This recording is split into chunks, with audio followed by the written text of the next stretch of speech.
है क्या जाने,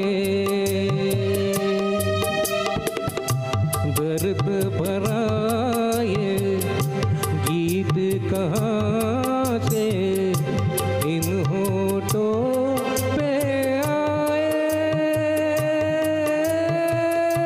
दूर कहीं ले जाए। भूल गया क्या भूल के भी है मुझको याद जरा सा,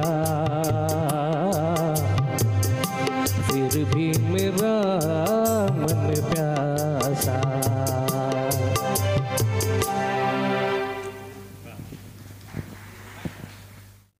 किशोरी या आवाजातलं हे एक सुंदरसं गाणं. खरं तर हे गाणं राग शिवरंजनी रागातलं आज या कार्यक्रमात या स्पर्धेसाठी गणेश मिरजकर यांनी सादर केलं. यानंतरचा पुढचा